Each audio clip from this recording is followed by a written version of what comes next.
Bien-aimés, aujourd'hui, nous voulons traiter le thème de l'enfer. C'est vrai que c'est une doctrine, mais aujourd'hui, on ne va pas aller tellement dans les tours doctrinales. On va simplement survoler le thème de l'enfer. Apocalypse 10, ou Apocalypse c'est 20, au verset 10, vous pouvez dire ceci. Et le diable qui les séduisait fut jeté dans le temps de feu et de soufre, où sont la bête et le faux prophète. Et ils seront tourmentés jour et nuit, au siècle des siècles. Bien-aimé, regarde ici. Au jour d'aujourd'hui, si tu vis encore, c'est parce que tu dois cotiser tes bonnes œuvres en Jésus-Christ pour pouvoir payer ton ticket afin de ne pas pouvoir arriver à l'enfer. Parce que, comme on le dit, c'est le lieu des souffrances. C'est le lieu où il y a un feu éternel. C'est le lieu où c'est la souffrance éternelle. L'homme ne mourra pas. C'est-à-dire qu'après la mort, quand viendra le jugement, après ça, là, ceux qui vont continuer à servir Satan iront avec lui dans son endroit, c'est-à-dire à l'enfer. Je vais juste donner les 5 leçons que nous pouvons tirer. La première leçon, c'est que une vie qui dure éternellement après la mort. C'est-à-dire qu'après la mort, il y a une vie. La vie continue. Parce que regarde ici, le corps, là, il va rester sur la terre. Quand le corps est poussière, il restera poussière. Donc le corps reste sur la terre. L'âme va les rendre compte et puis l'esprit retourne à Dieu. Donc notre âme est le centre de notre décision, des émotions et tout. Donc c'est l'âme qui va les rendre compte. La deuxième chose, notre corps physique meurt, mais notre âme continue de vivre dans un corps spirituel qui continue de vivre des choses. Parce que le corps physique, ici, là, va rester ici. Et l'âme va partir, va s'imprégner de notre corps, qu'on appelle peut-être la glorification. Et à partir de là, il va le ressentir. Pour ceux qui vont au paradis, ils vont ressentir le plaisir, la présence de Dieu. Maintenant, ceux qui vont à l'enfer, ils vont le ressentir, la chaleur. Il y a encore la troisième chose qu'il doit savoir, c'est que notre mémoire ne sera pas effacée afin qu'on se souvienne de tout au cours du jugement. Au cours du jugement, tout ce que tu as fait, tous les rambas, tous les kéchias, tout ce qui a été fait, tout cela va sortir. C'est-à-dire que tu ne vas pas oublier one. Tout cela sera là. Dieu même va te rappeler tout ça là. Et puis c'est à partir de là que tu seras jugé. Bien-aimé, tu me dis qu'on parle de l'enfer, c'est vrai, mais sans pas parler de l'enfer, sans le jugement. Et la quatrième chose, la quatrième vérité, il faut te dire que, comme je te disais tout à l'heure, il y a deux endroits où nous pouvons partir après la mort. Soit on va dans le sein d'Abraham, qui est le paradis, ou bien on va dans le séjour des morts, qui est l'enfer, qui est la géhenne, qui est le lieu des tourments. Donc notre vie sur la terre va déterminer l'endroit où nous irons après la mort. Bien aimé, je te demande de choisir la bonne part. Et la bonne part, c'est de vivre éternellement avec Jésus. Que Dieu vous bénisse. J'en ai fini. Shalom à vous. Amen. Louange à Allah, Seigneur des mondes. Nous allons nous entretenir de suite sur le feu de l'enfer. La vie d'ici-bas est une vie de preuve. Et après cette vie-là, il y aura un jugement. Il y aura un jugement. Ce que nous avons fait en bien et ce que nous avons fait en mal. Et après ce jugement-là, il y aura une récompense. Soit c'est le paradis, soit c'est l'enfer. L'enfer, c'est la maison d'arrêt correctionnel du bon Dieu. L'enfer, c'est la maison d'arrêt correctionnel d'Allah subhanahu wa ta'ala. Afin que les coupables, les criminels, les idolâtres, les méchants aillent purger leur peine pour les péchés qu'ils ont commis ici-bas. Ils aillent répondre de leurs actes. Présentement où nous sommes, le feu d'enfer est créé.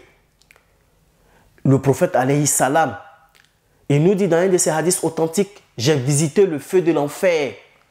Jamais le bon Dieu n'a créé un châtiment grave, un châtiment pire que le feu de l'enfer. Et un tout petit exemple est le feu que nous avons ici-bas. Les volcans que nous avons, ce n'est qu'un échantillon au millième près du feu de l'enfer qui est réservé aux criminels le jour de la résurrection. Donc Allah subhanahu wa ta'ala va y introduire les criminels. Certains criminels seront condamnés à une peine minimale, d'autres à une peine moyenne. Et ceux qui n'ont jamais eu la foi, ceux qui ont été athées, païens sur cette terre, dans la vie d'ici-bas, qui ont été mécréants, qui n'avaient pas la foi, qui ont rejeté la résurrection et les bonnes œuvres, ceux-là, ils seront condamnés dans le feu de l'enfer à une peine maximale pour y demeurer éternellement. Le feu de l'enfer, c'est la colère, la rage d'Allah subhanahu wa ta'ala, sa vengeance matérialisée. C'est cette vengeance-là, cette colère-là, dans sa représentation physique, est devenue le feu de l'enfer. Donc présentement où nous sommes, c'est une demeure ténébreuse, c'est une demeure où il y a la méchanceté, la punition, la colère, où ce sera vraiment un châtiment terrible, qu'Allah nous en préserve et qu'Allah fasse de nous des habitants du paradis. L'enfer est un endroit réservé surtout pour le diable et ses démons. Un lieu où que Dieu a créé lui-même pour punir Satan après le dernier jugement. Quand nous prenons dans Apocalypse 21, le verset 8, dit que pour les lâches, les incrédules, les impudiques, pour tous ceux qui commettent le péché, leur demeure, c'est l'étang brûlant de feu. Donc l'enfer existe bien lieu. Mais cela existe d'abord pour Satan et ses démons. Donc comme le diable dans sa colère, actuellement où il est, il ne peut pas aller seul. Donc tous ceux qui ont vécu dans le péché, tous ceux qui ont servi le diable, qui comprennent qu'après la première mort qu'on a aujourd'hui, la seconde mort qu'il a donné jugement, tous ceux qui ont servi le diable iront tous à l'enfer. Il est important que chaque chrétien, chaque personne cherche la face de Dieu. Cherchera Dieu comme le faut. Parce que si nous ne cherchons pas Dieu, je vous dis la vérité que j'ai dit, vous pouvez par exemple dire à Dieu que il faut me dire dès maintenant où je suis. Parfois, dès maintenant que vous voulez déliquer, je ne t'ai jamais connu. Ça sera trop tard. Ça sera trop tard.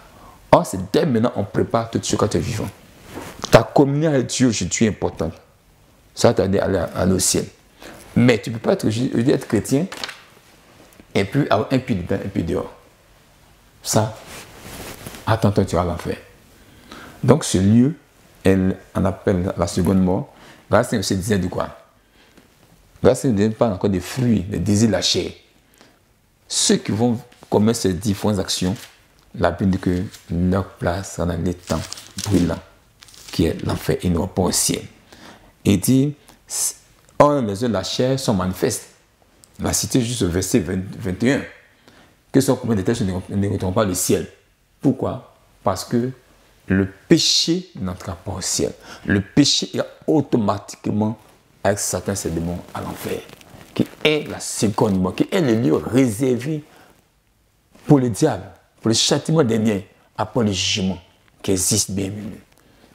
Aujourd'hui, je conseille franchement à chaque chrétien, à chaque enfant de Dieu, véritablement de chercher Dieu.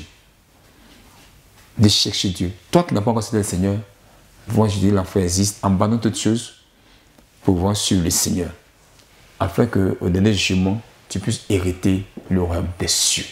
Que Dieu nous bénisse et qu'il bénisse vraiment chaque enfant de Dieu et que la grâce repose sur nous, afin que nous puissions marcher dans la sainteté, dans l'amour, dans le pardon, pour hériter le royaume des cieux, comme Christ nous demande, et que Dieu nous bénisse. Amen. L'enfer existe. Sors du péché. L'argent ne peut même pas t'empêcher d'aller en enfer.